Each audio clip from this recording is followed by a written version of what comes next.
Hey guys, welcome back to The Deep. This week I have a very special guest with me. I'm so excited for this. All the way from Hawaii, it is Maleko McDonald from Good Morning Hawaii. Maleko, thank you, gosh, so much for doing this with me. I appreciate it. Aloha. Happy to be here. Thanks for inviting me on the show. A long-time viewer, first-time caller, as they say.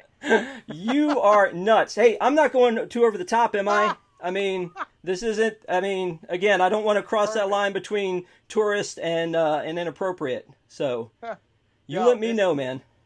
you are living in tourist land right there. I like Yoda, by the way. Too. Oh Yoda yeah, looks well, like I mean, he's been to a few of the islands. he likes to party. Yeah, exactly. So, so I reached out to you and said, "Hey, will you do this show with me?" And you graciously accepted, and I appreciate that. And I put the ball in your court to choose a movie, and we had some thoughts about what movie that would be. But when we went back to you and said, "What do you want to watch?" you said, Lilo and Stitch. which I could not be more excited about because I thought, man, that's just going to offend him if I say, why don't we do something like Lilo and Stitch? And you're like, nah, I'll be your Hawaii guy. We'll do this. Yeah, well, there's a whole library of Disney movies I could have chosen. In fact, when I went to do my research for the show, I saw a few that I'm like, oh, I could have done this one. The Black Hole is one of my favorites, and it's living on the homepage of Disney Plus right now. But in honesty, the movie that really, really, projects the happiness and good times of Hawaii. I mean, Lilo and Stitch does a great job. So, I don't even know where to start. I'm so excited about this. So this movie came out in 2002. It I think changed the game. I mean, we were up to our eyeballs in princesses and Alan Menken music, and then along comes this very unique movie, which is it on paper it shouldn't work. It's space and Hawaii, and yet it seems to be like a perfect match. And it's one of the last hand drawn movies that was out there as well. So it's very charming in its essence, but it's very unique. That's right. Some of the things about it that still stand true today is that the music is so modern and so vibrant. The soundtrack to this thing is beautiful. We'll talk a little bit more about how some of that music was made because Disney's really good about being authentic, particularly when it comes to Hawaii. And one of the things that really stood out about this movie was that if you make a movie about Hawaii, expect that the people in Hawaii are going to judge every moment of that movie. And Disney didn't miss a beat.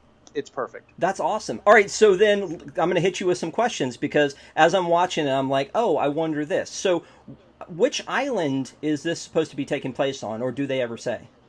So this takes place on the island of Kauai, in a real town that exists. That tiny little town where Lilo and Stitch grow up in is a tiny little town on Kauai.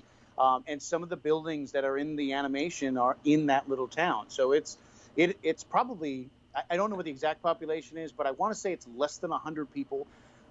It's a blip off the road, and if you blink, you'll miss it. But if you happen to be looking for it, you'll find the town where Lilo and Stitch is from. And in your spare time, do you lead a Lilo and Stitch like tour bus thing? No, but every time we go to Kauai, we stop by and take a little picture. Okay, yeah. So and it's beautifully done, and it's like again, as you said, they needed to pay attention to details, and there are a lot of little details in this movie. Another one that pops out to me, obviously, surfing takes is a big part of this. Is that an island that's known for its surfing? Yes, it is. In fact, surfing is pretty much synonymous with all the islands here. And surfing is huge on Kauai, particularly in that little town. There's a great little surf break not far from where the center of town is. And it's one of those things where people will drive from certain parts of the island just to go there. So, again, they nailed it. And there's a poster in Nani's room, and then there's also a statue at the end of Duke. Mm-hmm. I didn't look that up because I figured I would just ask you and you would know what that was. Yeah, that's Duke Kahanamoku. And, I noticed it when I watched the movie again recently. I guess it's always been there because I missed it the first time. But the Duke Kahanamoku statue lives in Waikiki. That's where they take the photo at the end. And the poster in her room is of Duke Kahanamoku, who's a well-known waterman. His whole thing is he was an avid surfer. He was an avid environmentalist. He was a proponent of the people. He was just a well-liked guy. I mean, when you talk about Duke Kahanamoku, he's the father of surfing, if you will. So he's a very, very well-revered person here in Hawaii. Very cool. See, again, you learn something new every day, right?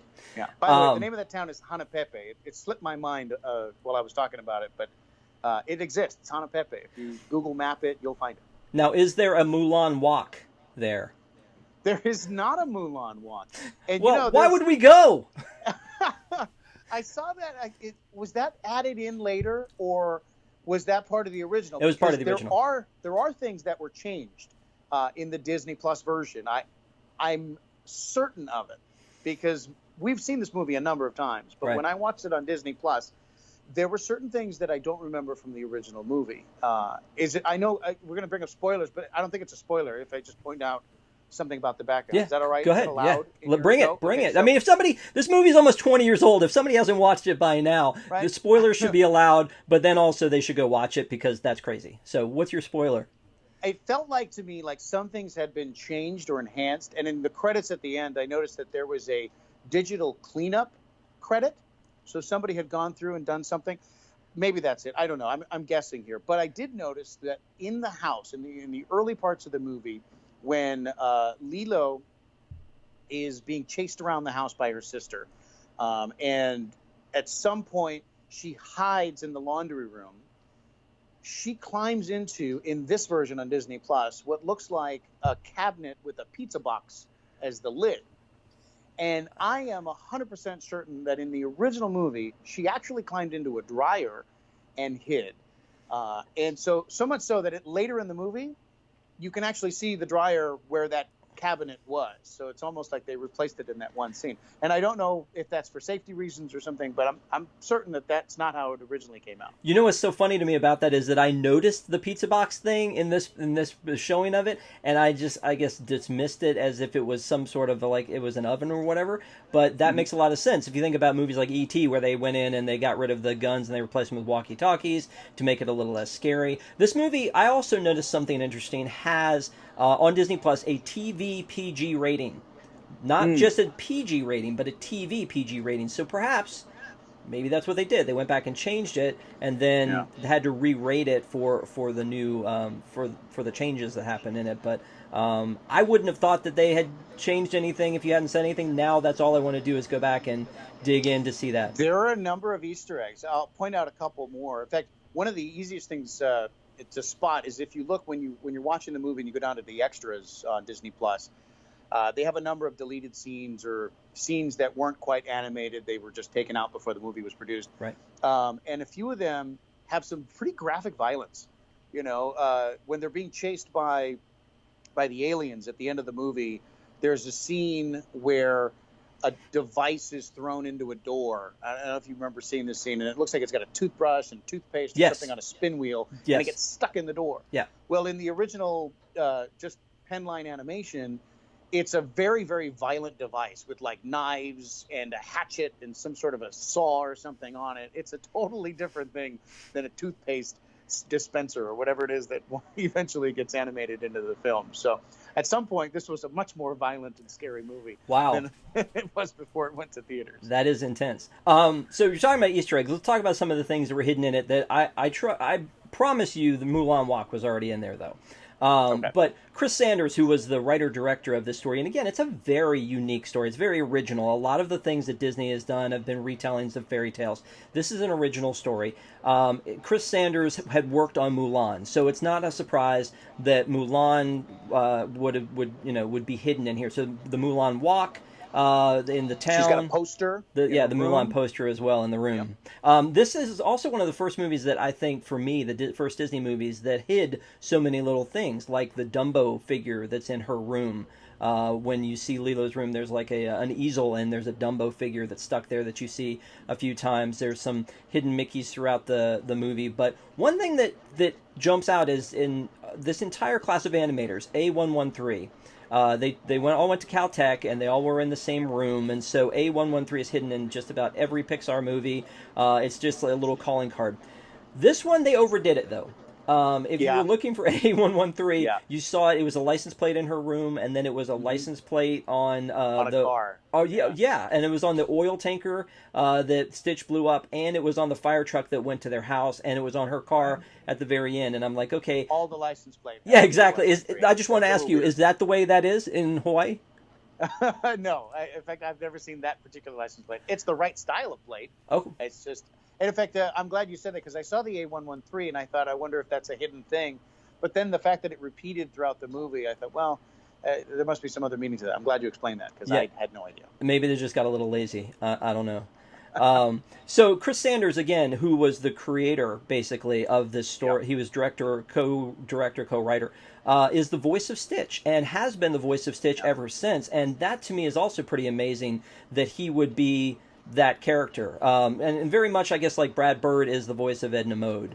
In The Incredibles, the director of that one, but Right. it's just so unique that like this is such his baby that he is Stitch. He is Stitch. Yeah. And even in those early animation clips that I told you about that are in the extras, he there's you can tell that it's not the original actors or the final actors, I should say. It's whoever voice here, but it's always his voice as Stitch, even in the original line drawings. So it's kind of cool to see that. Okay, so you bring up cast. Let's go ahead and talk about cast a little bit. So Tia Carrera and Jason Scott Lee, who play Nani and David, both are basically from Hawaii. Right. So do Right. you? In fact, they both still live here. Too, I was about to so, say, do you hang out with Jason Scott Lee like on the weekends? No, I don't. Years ago when I was still in radio and we'd go out to parties and things, we'd run into him from time to time. Tia Carrera a couple of times. But no, it's a bigger island than that. Unfortunately, I don't see them very often. Jason Momoa either. Oh, Since you brought it up. come on, man! Like in my head, you guys all just hang out together. That's devastating. That's at the weekly luau is where we go. So when they're in this movie, I mean, like how important is that? You were talking about the details that the people who are from there are in the movie. Like David, when he said, "How's it?" I believe him because it's not somebody else who's doing it, and it's very natural. If you watch any movie about Hawaii that tries to capture some of the Hawaiian essence with people speaking pidgin, for example, a good example would be like an Adam Sandler movie where they insert a Hawaiian guy here and he speaks pidgin. It's usually badly done. It's like if you're not from here, you can't just pick up the accent. Right. If you're not from the South, you can't really be Southern. You can't pick up Creole. It's like you can't pick up pidgin unless you've been here at least a little while, I think, or at least not unless it's cringeworthy. But in this particular movie, they did such a great job with that. And they set the tone. If I can go back just for a second, right at the beginning of the movie, in the original opening credits, when we hit that first song, the children's voices in that first song are really from one of our revered choirs here. It's the Kamehameha Schools Choir, and the Kamehameha Schools is a private school only for Native Hawaiians, and you have to have some sort of Native Hawaiian ancestry to attend the school. But they do a really good job with Native Hawaiian history and cultures, singing. They teach hula. And so they have a singing contest every year, and they have a hula competition every year. And it's just real, beautiful, authentic voices. And they really got a great choir to do that. And when they put that whole thing together, it set the mood. Immediately, people in Hawaii went, "Oh, okay, this is legit." And the rest of the movie was right on point with that. It's very important here. And if you listen to conversation about other movies that are made about Hawaii that aren't from Hawaii, and there's a number of examples that I could talk about, but they're just, people in Hawaii usually will just kind of go, "That's cute," and just kind of, put a button on it. All right, so then Elvis. I see you have an Elvis in the background. Elvis music is a big part of this. Elvis Presley was a model citizen. She's trying to model Stitch after Elvis. She's laying there listening to Elvis music. Is that a big deal, or is that just a stereotype?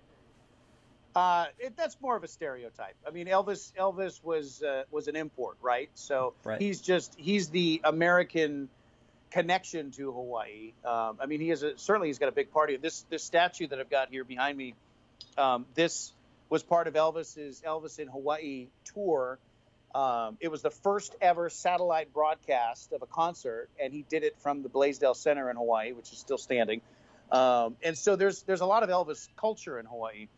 But is it something that most people will attach themselves to? Probably not. I do. I love Elvis.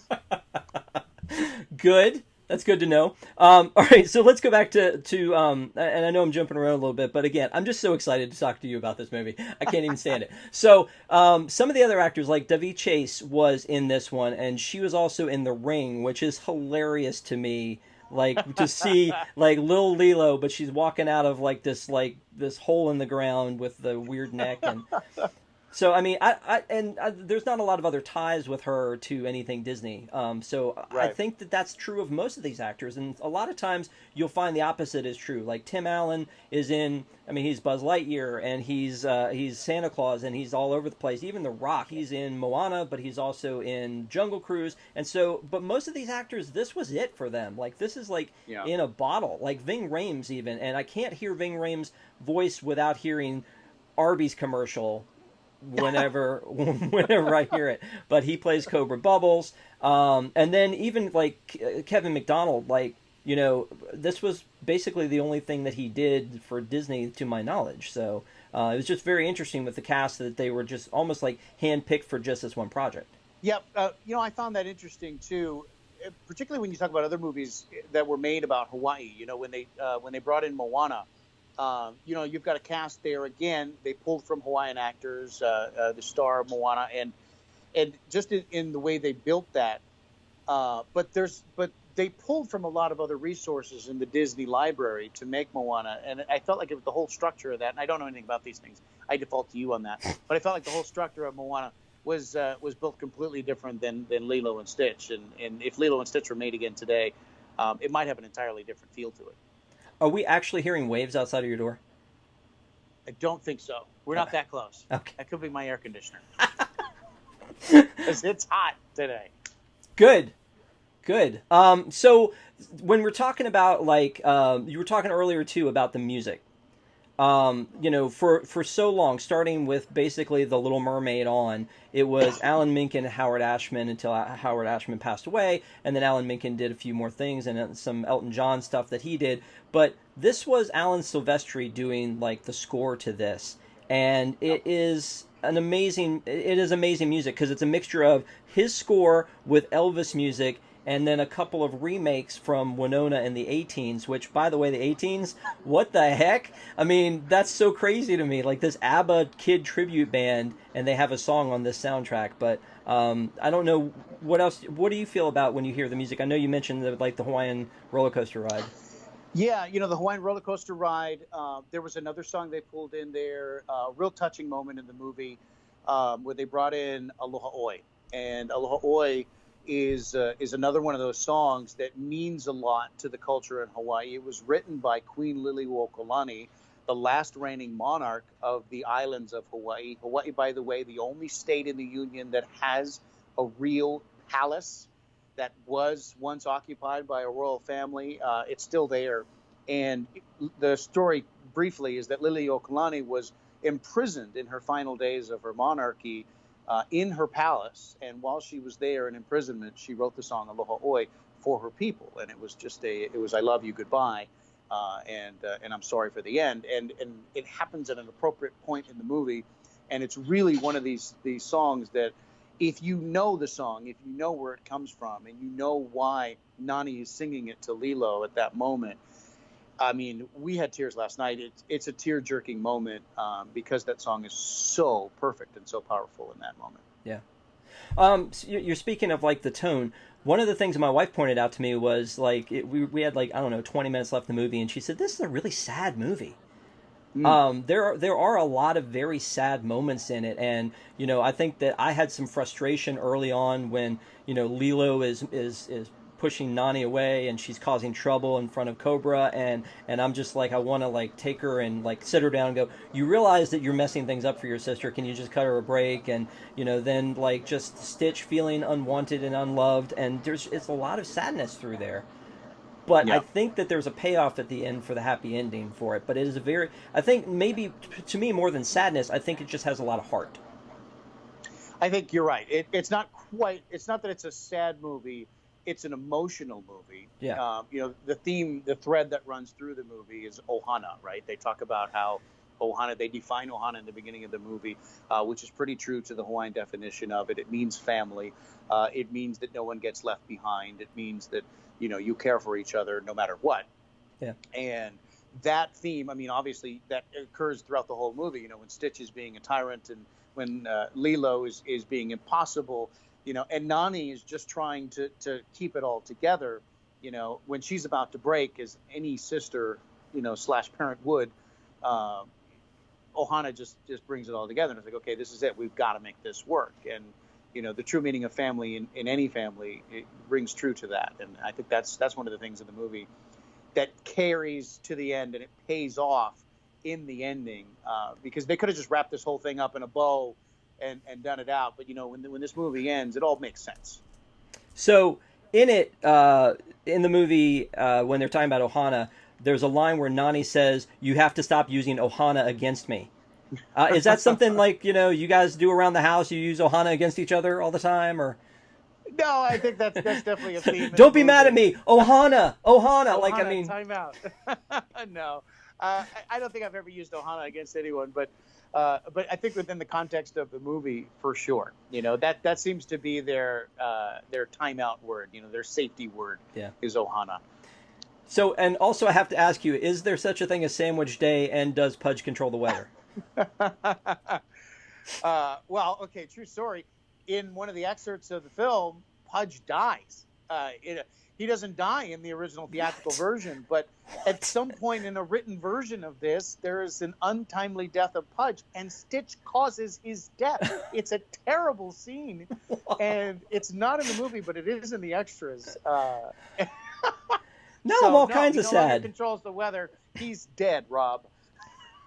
Dude, you're killing me here. All my like, just, I don't know, all my Hawaiian dreams are passed away. That's a killer mug. One little hot take here about Lilo is, I don't know how much of a Peanuts fan you are, like the TV show, like Charlie Brown and Peanuts. Like Snoopy and Peanuts, yeah. Correct. Lilo strikes me as Sally, like Charlie Brown's younger sister. She has that kind of, a little bit of that voice, but a little bit of that vibe with where she's just walking around doing her own thing, and like she feels like the world's against her. That's just, again, a hot take for me, is that I think that she reminds me of Sally. I don't know that I can feed you that line and you do anything with it, so I'm going to move on to something else. So, well, I'll carry that for okay. this moment. Sure.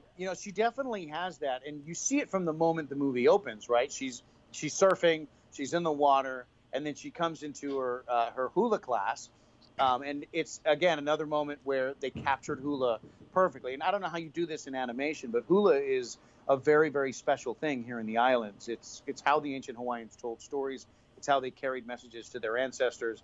And today, it's still a very revered practice. And so to put it into a Disney movie and not have it be the kitschy, hula girl thing that you'd see here, but to have them actually doing real hula moves and real kahiko hula in their dance performance was just, again, powerful opening for Disney. They're really great way to really capture the essence of Aloha in Hawaii. Well, when Lilo comes into that scene, she immediately becomes the outcast because she's late, and not because she doesn't care for it, but because she was taking care of something else that was important.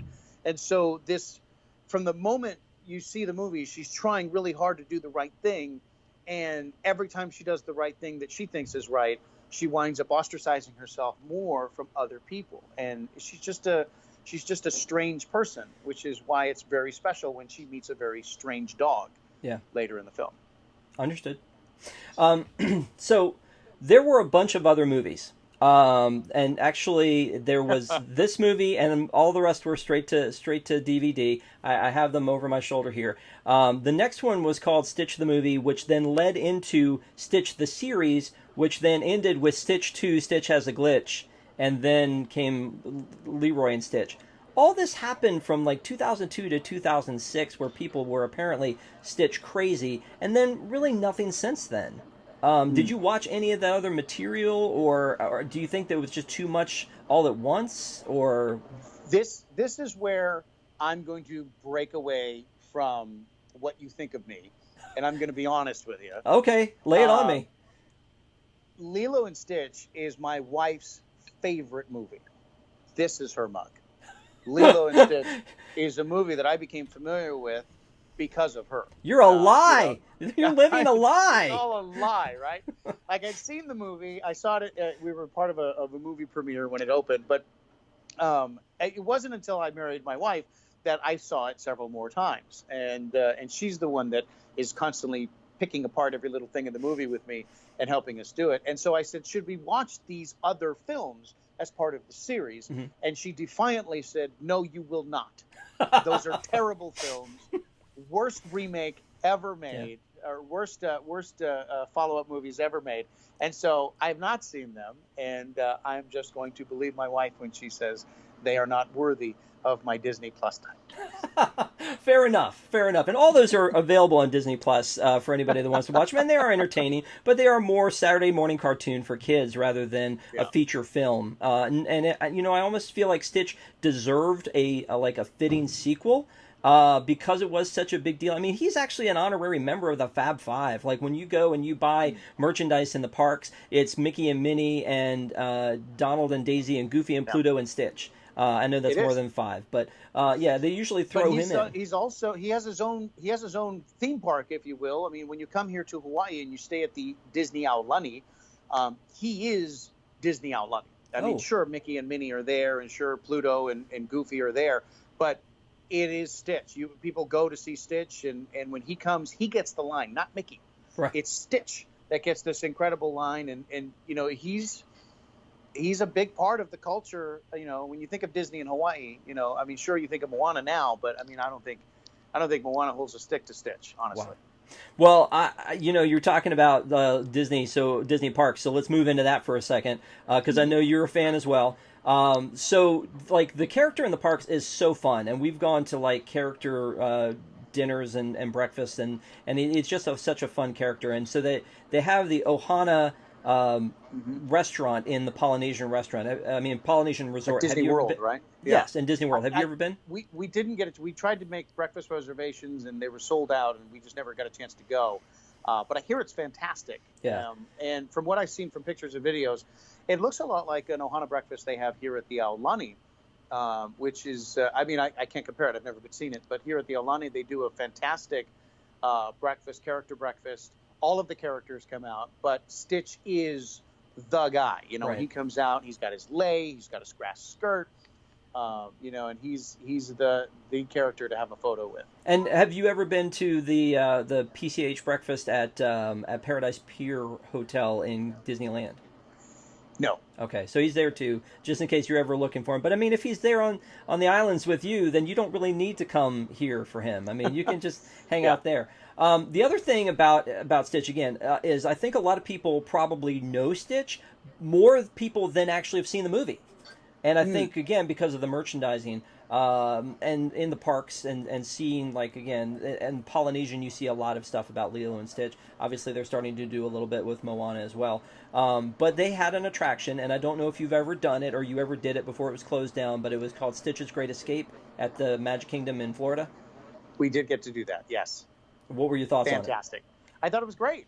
It really captured the character. It's one of those things where characters don't get their rides very often, right? I don't know how often that happens, but it's not there anymore. Is that what I'm understanding? It's gone? It's gone. Did you not like it? See, here's the thing, though. And when people who watch our blog see this, they're going to disagree with me, but I did like it. I think it was much more entertaining than the Mission to Mars that was there. Alien Encounter was kind of a cult favorite that was there, and then they reskinned it with this, and there was a lot of a kind of dissent on the fact that it was a children's character, but it was a little intense. You have the guns, you have the dark, you have him jumping around and he's burping hot dogs in your face. So, I mean, I didn't mind that, and I kind of thought it was cool, and the animatronic was just amazing. But popular opinion was it was basically, most people thought it was one of the lesser attractions in the parks. So, I thought, I disagree with the idea that it was too adult or too intense for the Stitch character, because again, if you go back to the film and you look at Stitch is a very intense character, and so intense that they had to cut out a number of his scenes from the final film because he was too much for the kids to handle. So I mean, and I think he transcends. Like I said, my wife is an adult, and she loves Stitch, and so adults love Stitch, and I think it's okay for a character to have a bit of an intense moment on the ride. I'm going to flex a little bit and show you this. This was a Stitch that came from Stitch's Great Escape. That we got for my son when he was little, and it freaked him out so badly he couldn't even be in the room with it anymore. So now this is mine. Remote control? Does it it is move? Yeah, it's remote control. It doesn't have batteries in it right now, but it's remote control, and that is amazing. Right, I was very excited about this from the attraction, but yeah, the attraction has been closed down. It's basically a meet and greet for Stitch when it's open. Obviously, the parks aren't open yet, but when it is open, it's usually a meet and greet. And I would love to see him get something more significant in the parks. Again, I feel like he's a significant part of Disney, and I really would love to have him have more. It makes me happy to know that Aulani has more of him. That's great, but I think that I'd love to see him have his own attraction, like a good one. I would too. And one of the things about Aulani that I'll say is that it's a great resort. It's a fantastic location. They picked one of the most beautiful spots on the island. They did a really great job Disneyfying that part of the island. The lagoon is great. The water's beautiful. And there's a bunch of hidden Mickeys and hidden Stitch artifacts around the property. So as you're walking along on a path, you'll see what looks like a tiki carved into wood, but it's Stitch, or you'll go along and Stitch will be in a painting or in a piece of artwork that's off to the side. So they really did a good job incorporating him there. There's no rides here at Aulani. It is just a resort, but It would be nice. I think he would be perfect for like a roller coaster. I mean, come on, Hawaiian roller coaster ride. Everybody goes surfing with Stitch. I'd ride. One of my favorite things about memories of you and I working together was when Aulani first opened up, and I said, how is it? And you said, it is everything that everybody comes to Hawaii thinks Hawaii is. I said that? That's true. Yeah. It is true. You're like, I said that? I've been living that for years, and you don't even remember you said that? Oh, I'm upset. I speak truths, Rob. It's true. It's perfect. It's one of those things where when you go to Disney, for example, when you go to Disney World, that's not really Florida. Right.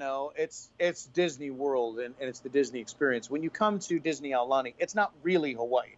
It is everything that Disney has painted Hawaii to be through its films and through what people have seen through motion pictures. But when you step outside of it, it's it's kind of in an industrial part of the island. So as you drive a mile away, suddenly you're in strip malls and suburban homes. But within the context of Aulani, it's a gorgeous piece of property, and you don't have to travel if you can't afford to travel far from Aulani to see everything about Hawaii that you love: the volcanoes, the waterfalls, the beaches, the hula dancers, the songs. It's all right there, and that's that's what makes Disney so perfect, is that you don't really have to go outside the park. And how often have you been to Aulani? We've never stayed, because even for Kama'aina, the Kama'aina rate, which means local, it's just a little out of our price range. But we've gone several times to have breakfast. We've gone to enjoy the beach in the afternoons. We've gone for dinner. The restaurants are fantastic. Guys, the food there is amazing. Everything they do is wonderful. So we do go there for the restaurants, but haven't quite had the pocket change to stay just yet. You're giving me FOMO like crazy now. And everybody there staying safe? Yeah, we've done a really good job here in Hawaii through all of this. We have the fortunate ability to be able to raise the drawbridge when this all happened. So we did that. If you come to Hawaii now, you have to stay 14 days on property, which is a perfect opportunity if you want to spend 14 days at the Aulani. You don't have to go anywhere. Right. But for most people, that's not a good deal. So people haven't been coming lately. We normally get 35 to 40,000 people a day. We've been getting 300 to 400 people a day visiting the islands. And hopefully that'll go away soon, because we miss tourism, we miss visitors. We depend on that here.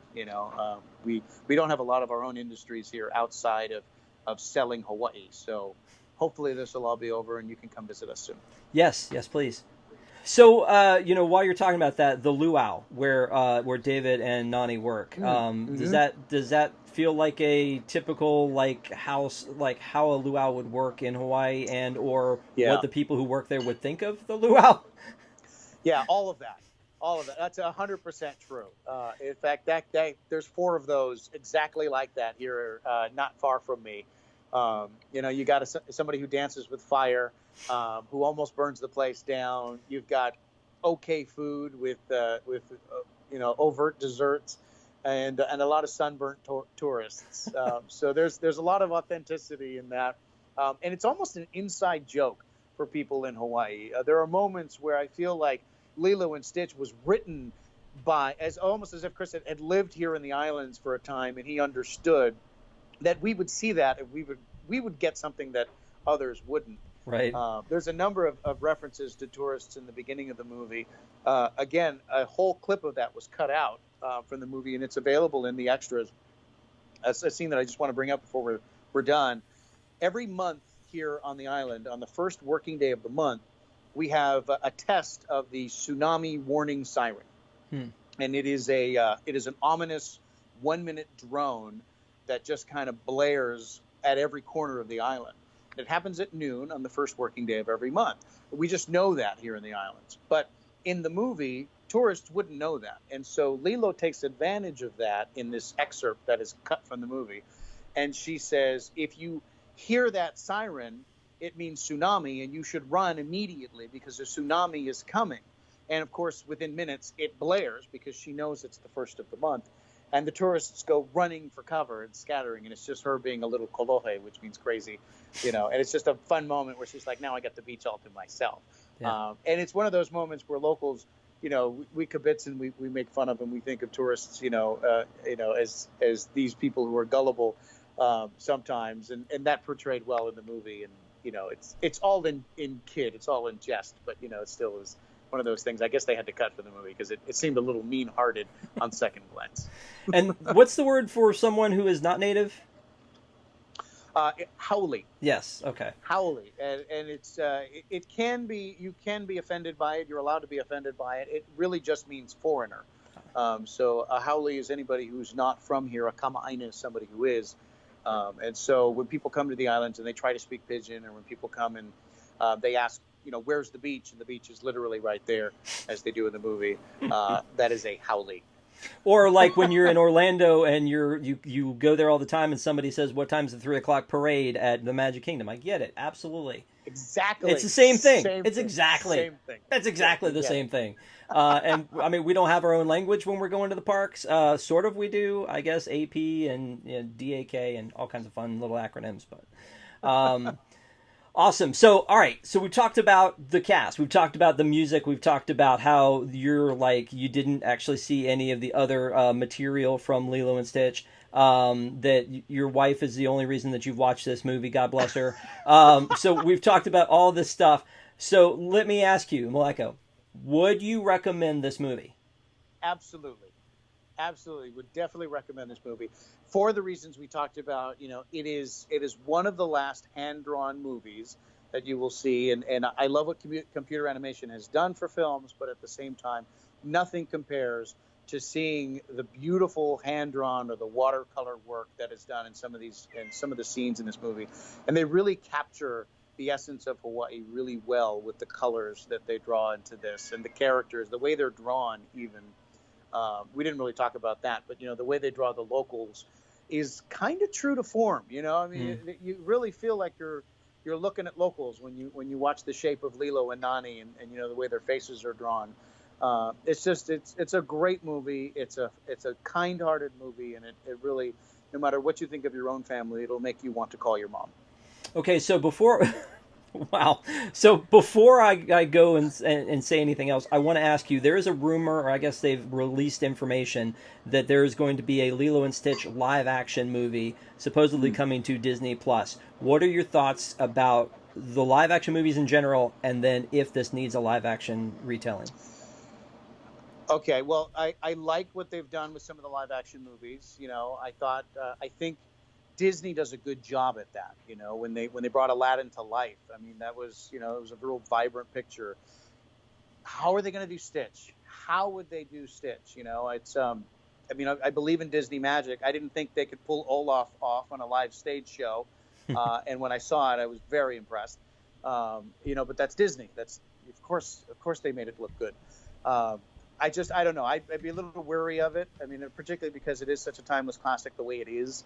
It bothered me a little bit that they already touched up some of the elements that were part of the original film. Yeah. So I wouldn't be a huge fan of it yet, but I mean, of course, if it comes out, I'm going to see it, and we're going to go and be in line for the first day of the movie when it comes out. So I mean, I one of the things that worries me about that is that I think they're like the Sonic the Hedgehog movie. That character, when it came to see, Yeah. Yep, see, see, that's not Disney, right? I mean. And they knew it enough. There was such a reaction to the original Sonic that they had to go back and change. They delayed the movie for 3 months. Who does that? Yeah. It's like, no one was going to watch that. And even when they finally finished it, I was like, I couldn't finish. That's Sonic, the unsettling honestly. thing that I'm feeling though about that with Stitch, because I think that there's just such a heartwarming feel of that character, the way he is drawn, that creating him in 3D, I don't think you could do the same thing you did with Christopher Robin when you brought Pooh to life, because all you had to do was take a Pooh doll and make him walk and talk, as opposed to this, you're actually making a 3D alien that is probably going to be pretty intense and scary, or is going to look a little bit off-putting and goofy. So yeah, and Stitch has so many dimensions. He's not just one shape. I mean, he turns into a dog, he turns into a scary alien, he turns into a monster, he turns into a cute. He's got so much expression in his animation. I'd be afraid of what they would do to that in 3D. Yeah. So hopefully they don't. What they should do is they should make a second movie. Yes. A real movie in animation again, and go back to A13 and say, let's do this again, and let's see if we can bring it back. Well, I mean, I feel like you'd have more pull to make that happen than I would. But if you can make that happen, that would be great. Get on the phone. Yeah, exactly. Right Get that done. Get on the bat line. Yes, exactly. I love this movie. I loved it when it came out. I would 100% recommend this movie. And a lot of times when I'm talking about that, I'll say, if you're a Disney fan, you need to see this. Everybody should see this movie. If you haven't seen it already, shame on you. It is a great movie. It has got, like we talked about, it's got a lot of heart. It's got a lot of emotion. It doesn't have those horrible, horrible sadnesses like Up, like Dumbo, like Bambi, like even The Lion King, but it has a lot of emotion and a lot of heart, and I feel like the characters are all just very unique too, and very special. And after talking with you and knowing how true they were to the culture, that makes me want to go back and watch it again. And I do think there's a lot of rewatchability to this, and it does stand up. I think sometimes you go back to an older movie, even animated movies, and sometimes they don't quite stand up to the original. Yeah. I think Toy Story 1, you look at it and you go, the animation was a little bit weird compared to how it is now. Still a great story. This one I think is great animation and a great story and stands up. So I would highly recommend it. But if you disagree with us or agree, we'd love to hear your comments. You can comment below or hit us up at Deep in the Plus on Twitter, Facebook, or Instagram. And Maleko, thank you so much for reviewing this movie, your new all-time favorite movie, and only because you picked it out and not because your wife had anything to do with it.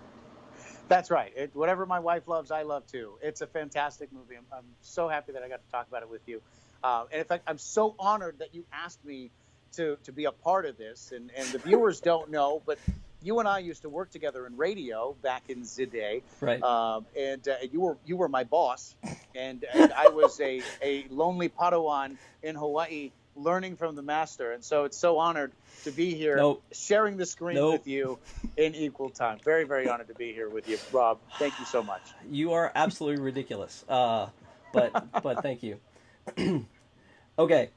So, real quick, you know how this works. I also need a pick of the week from you. Yes. And so just tell me what thing that you're watching on Disney Plus that you're really into that you want to talk about. Okay, well, I love the shorts. The Disney shorts are some of my favorite. And I stumbled upon one that I saw. I'd seen it in theaters, and I'd forgotten that I'd seen it, and I saw it on the Plus, and I was so excited it was there.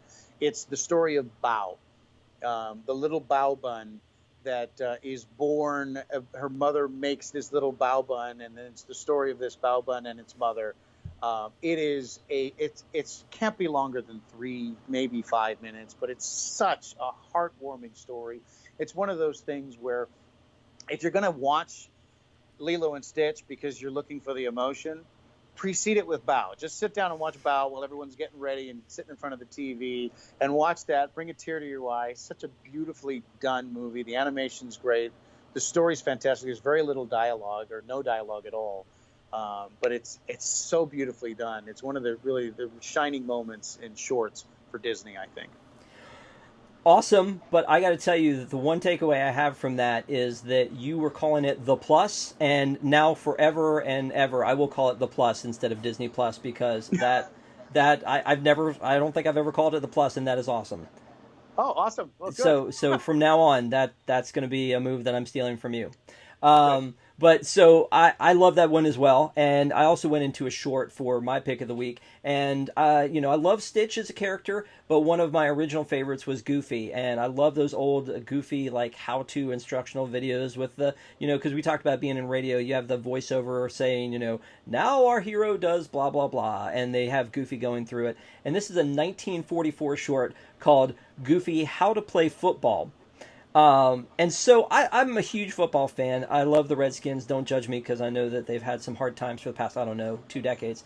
But so I'm watching this one, and it's really funny because the first thing they do is they start to explain football, and then the crowd noise gets really loud, so you don't hear what he's saying. And then as it dies down, he'll say, "So that's how you play football." And I'm just like, that's what most people think. Like if I go to my wife and try to explain football, it's not that she doesn't understand. It's just that it's kind of crazy. It's kind of complicated unless you like grew up watching it. And so it's really funny to me that this is the How to Play Football, and it's taxidermy tech versus anthropology A&M, and Goofy plays all the characters. And again, this was 1944, and there are a lot of sight gags that still hold up when you're watching this, and it's really great to me that because there are so many things that were from back in the day, back in the beginnings of Disney, that may not translate or may not carry over through the years. But I do think that these Goofy shorts do carry through the years, and so I'm really excited that this stuff is available to me, that I can peruse through and find it, that I can share with my family, and then it's all in one place on Disney Plus, or the Plus, as we're going to call it from now on. That's it. Yep. You can own that phrase. I'll take 10% residuals in the future. Absolutely. 10% of whatever I make on it is absolutely yours. No problem. Maleko, thank you again for doing this for me. I really appreciate it. Thank you everybody for watching. Don't forget we air the show every Friday at 7:00, and we comment along live with you while we're doing it. And we'd love to have you come back and watch it again. And any comments you have, we'd love to hear them. So thank you guys. And again, Maleko, thank you. Thank you, Rob. Appreciate it. And by the way, please comment on Rob's Aloha shirt. I want to see comments on Rob's Aloha shirt and Lei and Yoda, because I live for that. I'm just coming back just to read those comments. Mahalo, my friend. Aloha.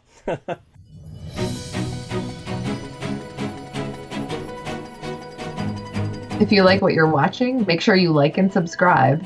You can also find us on social at Deep in the Plus on Instagram, Twitter, and Facebook.